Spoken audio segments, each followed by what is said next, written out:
آج اپنی جان قربان کرنی ہوتی تو کبھی بھی ایسا نہ ہوتا کہ میرے سے پہلے شہید ہونے والے جو ہیں وہ اس چیز کا مطالبہ کرتے تو یہ پوری نہ ہوتی۔ نہ ان کا کوئی ایسا جذبہ تھا نہ میرا کوئی ایسا ہے۔ ہم سارے اپنے نانے کے دین پہ مٹنے کے لیے اس میدان کربلا میں آگے ہیں۔ اب جان جا سکتی ہے لیکن دین نہیں جا سکتا۔ اسی طرح جو ہے وہ آپ نے بڑے اچھے انداز میں مخاطب کر کے فرمایا، لیکن عمر ساتھ جو تھا دنیا کا جو مال دولت اور حکومت کا لالچ اس کے آنکھوں کے آگے اس نے پٹی باندھ دی ہوئی تھی۔ تو پھر اس نے کہا کہ کوئی ہے نوجوان جو اس شہزادے کے مقابلے میں آئے۔ تو شیس بن طارق جو تھا اس نے کہا کہ میں سب سے زیادہ بہادر ہوں، لیکن مجھے یہ ڈر ہے کہ اگر میں اس شہزادے کے اوپر حملہ کر کے دوزخ تو کما لوں گا تو یہ نہ ہو کہ جو وعدہ کیا گیا ہے میرے ساتھ وہ پورا نہ ہو۔ تو پھر عمر جو تھا اس نے کیا کیا کہ اپنی ایک انگوٹھی جو تھی وہ اس کی طرف پھینکی، تو اس لالچ میں وہ پکار اٹھا اور مقابلے کے لیے آیا۔ تو فاطمہ کے اس پوتے نے ایسے جوان مردی کے جوہر دکھائے کہ گاجر مولی کی طرح جو تھے دشمن کٹ کٹ کے گر رہے تھے، اور جو طارق بن شیس تھا اس کے اوپر حملہ کر کے بھی اس کو بھی واصل جہنم کر دیا۔ پھر اس کا بیٹا عمر بن طارق جو تھا وہ آگے ہوا مقابلے کے لیے، تو اس کو بھی آپ نے واصل جہنم کر دیا۔ پھر اس کا بیٹا اس طریقے سے میدان جنگ کے اندر جوان کے جو جوہر تھے وہ سارے لوگ دیکھ رہے تھے، زمین والے بھی دیکھ رہے تھے، آسمان والے بھی دیکھ رہے تھے۔ آپ پھر پیاس کی وجہ سے گھبرا کے باہر آ گئے تو آ کے بابا جان سے عرض کیا، ابا جان پانی کا ایک گھونٹ دے دیں تو میں جو یہ میدان جنگ میں جتنے دشمن آئے ہیں ایک ایک کو واصل جہنم کر کے تو پھر ہی سانس لوں گا۔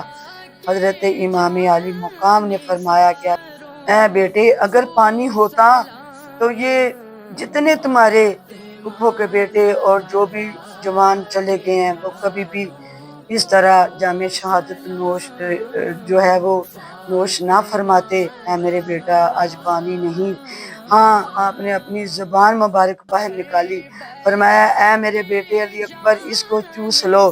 جب انہوں نے اپنے باپ کی زبان کو چوسا تو ایسے لگا جیسے حوض کوثر کا پانی پی رہے ہیں۔ پھر اس کے بعد آپ رخصت ہوئے، جا کے پھر میدان جنگ میں آپ نے جنگ شروع کر دی۔ تو اس طرح ہی جنگ جاری رہی، آپ نے ظالموں کے اوپر اسی طرح جنگ کے اندر جب قتل و غارت ہونی شروع ہو گئی تو عمر بن سعد نے ایک مشہور شاہ سوار محکم بن طفیل بن نوفل کو 1000 بہادروں کا دستہ دے کے بھیجا۔ جب انہوں نے شہزادہ علی اکبر کے دائیں بائیں آگے پیچھے ایک حملہ ایسا کر لیا کہ جس سے ایک ظالم کا برچھا جو ہے آپ کے سینے پہ لگا تو آپ بے ہوش ہو کے جب اپنی سواری سے نیچے گرنے لگے تو آپ نے بابا کو آواز دیا، بابا اپنے بیٹے کو سنبھال لو۔ تو مولا حسین علیہ السلام جو ہے وہ اپنے بیٹے کی پکار الحمدللہ رب العالمین والصلاة والسلام علی سید المرسلین، اما بعد فاعوذ باللہ من الشیطان الرجیم، بسم اللہ الرحمن الرحیم، اللہم صلی علی محمد وعلی آل محمد۔ آج مجھے جس مقدس ہستی کے بارے میں حاضری کے طور پہ چند الفاظ پیش کرنے کی جسارت حاصل ہوئی ہے وہ ہستی ہے حضرت امام علی مقام حسین علیہ السلام کے لخت جگر حضرت علی اکبر رضی اللہ تعالی عنہ کی شہادت، اور ان کے بے مثال جو جوہر تھے اس کے بارے میں میں کچھ حاضری کے طور پہ حاضر ہو کے تو یہ ایک بیان کرنے کی جسارت حاصل کر رہی ہوں۔ تو میری یہ دعا ہے کہ اس کی بارگاہ میں، اس کے پیاروں کی بارگاہ میں میری حاضری جو ہے وہ قبول و منظور ہو جائے۔ تو پیارے آقا صلی اللہ علیہ وآلہ وسلم کے نواسے حضرت امام حسین علیہ السلام جو کہ 9ویں اور 10ویں محرم کی رات کو عبادت فرما رہے تھے، تو عبادت کے دوران آپ جب ذکر فرما رہے تھے، آپ کی آنکھیں بند تھیں، تو آپ نے محسوس کیا کہ آپ کے قدموں پہ کسی نے ہاتھ رکھے ہیں۔ جب آپ نے آنکھ کھولی، آنکھیں کھولنے کے بعد آپ نے دیکھا کہ آپ کا جوان بیٹا علی اکبر علیہ السلام حاضر ہیں اور کچھ عرض کرنا چاہتے ہیں۔ تو آپ نے فرمایا، اے میرے علی اکبر، کیا بات ہے؟ تو عرض کی، ابا جان، کیا جو شہادت ہے، کل کا جو دن ہے، اس میں کوئی میرا نام بھی ہے کہ میں بھی کوئی ایسا اپنا کردار ادا کروں گا، یا میری بھی قربانی یا میرا بھی اس بارگاہ میں حاضر ہونا قبول و منظور ہے؟ تو حضرت امام عالی مقام رونے لگ پڑے۔ تو آپ نے فرمایا کہ جاؤ، میدان جنگ میں جانے کی جو اجازت ہے وہ اپنی ماں سے لو اور اپنی پھپھو سے۔ تو آج جانا تو جا کے خیمے میں ام لیلہ اپنی والدہ کو والدہ کہہ کے پکارنا، کیونکہ حضرت علی اکبر علیہ السلام اپنی پھپھو جان کو امی جان فرمایا کرتے تھے، کیونکہ انہوں نے اپنے بیٹے اون و محمد سے بڑھ کے آپ کی پرورش فرمائی تھی۔ کیونکہ حضرت علی اکبر علیہ السلام کی شکل مبارک ہم سب کے آقا محمد مصطفیٰ صلی اللہ علیہ وآلہ وسلم سے ملتی تھی۔ تو اس وجہ سے پھر وہ بڑا ہی اپنے بیٹوں سے بڑھ کے پیار فرماتی تھی۔ جس وقت آپ خیمے میں گئے اپنی والدہ کے پاس، تو آپ نے والدہ کہہ کے پکارا، تو اس وقت ام لیلہ عبادت میں مشغول تھی، تو وہ چونک گئیں کہ کون ہے جس نے آج مجھے ماں کر کے پکارا ہے۔ جس وقت آپ نے دیکھا تو آپ نے فرمایا کہ اے علی اکبر، مجھے ماں کہنے کا تمہارا حق نہیں، تمہاری ماں تو حضرت زینب سلام اللہ علیہا ہے۔ تو فرمایا کہ میرے ابا جان نے مجھے اجازت فرمائی ہے کہ آج جاؤ تو جا کے اپنی ماں ام لیلہ کو ماں کہہ کے پکار کے تو اس سے اجازت لے کے آؤ کہ میں میدان جنگ میں جا کے تو قربان ہونا چاہتا۔ اپنے پھپھو جان کی بارگاہ میں عرض کی، اے پھپھو جان، آپ حوصلہ اور صبر کریں، جس طرح کہ آپ نے اون محمد کو قربان کیا تو آپ نے صبر کیا۔ حضرت عباس علمدار اور اتنی شخصیتیں دنیا سے جو ہے جامع شہادت نوش فرما گئی، تو آپ نے صبر کا مظاہرہ فرمایا، تو مجھے بھی اجازت فرمائیے تاکہ میں بھی قیامت والے دن نان مصطفیٰ صلی اللہ علیہ وسلم کی بارگاہ میں روبرو ہو سکوں۔ آپ نے جب یہ فرمایا تو حضرت زینب سلام اللہ علیہا نے جب اپنے بھتیجے کے یہ ایک الفاظ سنے جو کہ درد بھرے تھے، تو آپ رو کے بے ہوش ہو گئیں۔ تو آپ کی ماں حضرت ام لیلہ نے فرمایا کہ اے بیٹے، اپنی پھپھو کے چہرے پہ اپنا چہرہ رکھو، آپ کے چہرے کی خوشبو سے آپ کے پھپھو ہوش میں آ جائیں گی۔ آج تو پانی بھی نہیں ہے کہ جو ہم پلا سکیں یا ان کو کسی طریقے سے ہوش دلائیں۔ تو آپ نے یعنی حضرت علی اکبر علیہ السلام نے فرمایا کہ امی جان، میرا چہرہ اس قابل نہیں کہ میں اپنی پھپھو جان کے چہرے پہ رکھوں۔ ہاں، پھر اٹھے اور اپنے پھپھو کے قدموں پہ اپنا سر رکھ لیا۔ تو اس کے بعد حضرت زینب جو سلام اللہ علیہا تھی وہ ہوش میں آ گئی، تو وہ اپنے بھتیجے کا بازو پکڑ کے تو اپنے بھائی کے پاس لے آئیں۔ لیکن پھر حضرت امام عالی مقام نے جب یہ سارا منظر دیکھا کہ اپنی بیٹا جو ہے وہ میدان جنگ میں جانے کے لیے تیار ہے، تو پھر حضرت زینب سلام اللہ علیہا کی خدمت میں عرض کی کہ پھپھو جان، میری تیاری کریں۔ حضرت امام عالی مقام امام حسین علیہ السلام نے جس طرح سارے شہداء کو بھیجا اور ان کو خود تیار کیا، تو اسی طرح آپ کو بھی امامہ شریف دیا گیا۔ سر پہ آپ پہ امامہ شریف جب نان مصطفیٰ کا رکھا گیا اور کمر پہ دادی فاطمہ کا پٹکا باندھا گیا، اور نیزہ جو ہے وہ حضرت امام جعفر صادق کا دیا گیا۔ اس طرح کر کے جب آپ نے تیاری فرما لی تو پھر خیمے میں تشریف لے کے گئے، اپنے بیمار بھائی امام زین العابدین کو ملے تو امام زین العابدین رونے لگے، تو فرماتے ہیں کہ اے میرے بھائی جان، میں اٹھ نہیں سکتا، اٹھ کے آپ کے گلے نہیں لگ سکتا۔ آپ اپنے بھائی کے اوپر لیٹ گئے، ان کے گلے ملے۔ اس کے بعد علی اصغر علیہ السلام کو دیکھا تو وہ اپنے جھولے میں جو ہے وہ لیٹے ہوئے تھے، پیاس کی وجہ سے ان کی بار بار زبان جو ہے وہ باہر نکل رہی تھی۔ آپ دیکھ کے تو رونے لگ پڑے۔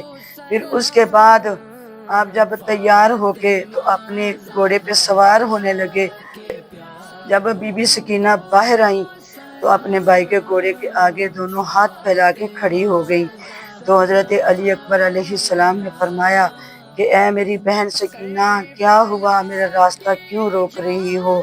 تو رو کے تو عرض کرتی ہیں، میرے ویر، میں نے سنا ہے کہ جب بھائی دولہے بن کے گھوڑے پہ سوار ہوتے ہیں تو جاتے ہوئے اپنی بہنوں کو واگ پکڑائی دے کے جاتے ہیں، تو آج آپ کتنے پیارے دولہا بن گئے ہیں، تو مجھے بھی کچھ دیتے جائیں۔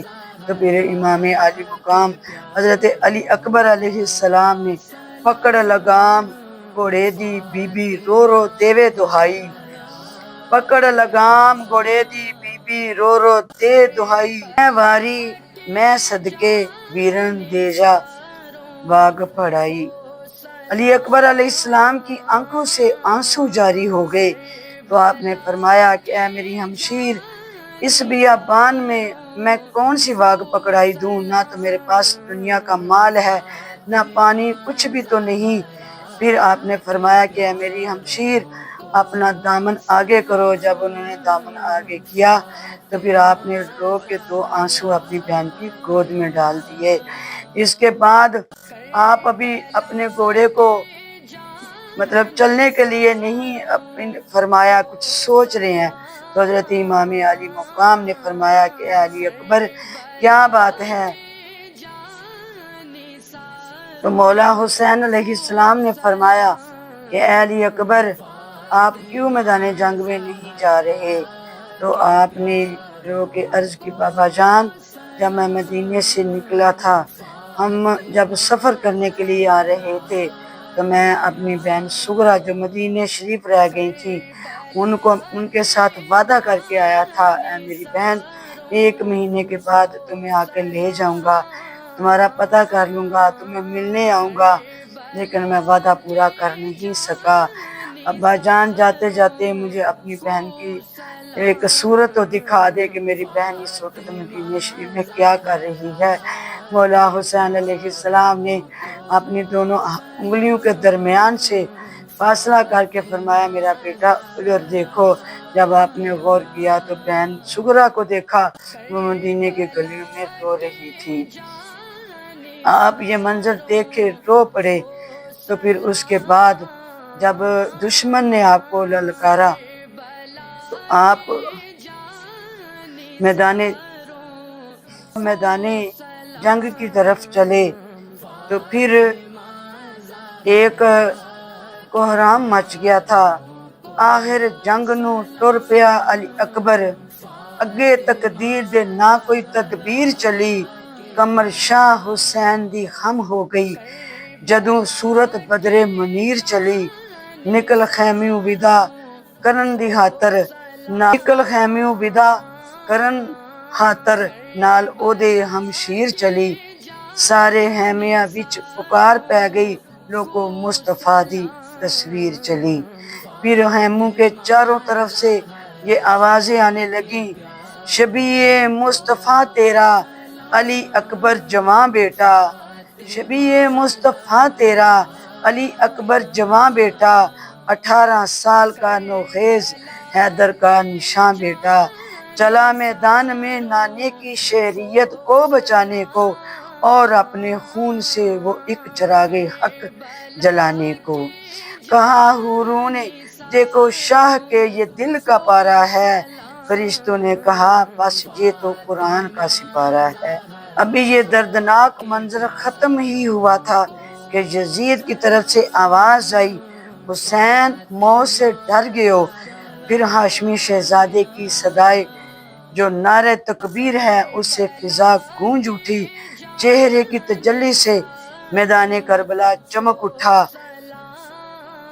اور روح پر نور کی ضیاء سے خاک کربلا کے ذرے ذرے دمک اٹھے، کیونکہ حضرت علی اکبر علیہ السلام کی شکل مبارک آپ کے اور میرے نبی صلی اللہ علیہ وآلہ وسلم سے ملتی تھی تو سب دیکھ کے پریشان ہو گئے کہ لگتا ہے کہ مصطفیٰ صلی اللہ علیہ وآلہ وسلم تشریف لے آئے ہیں۔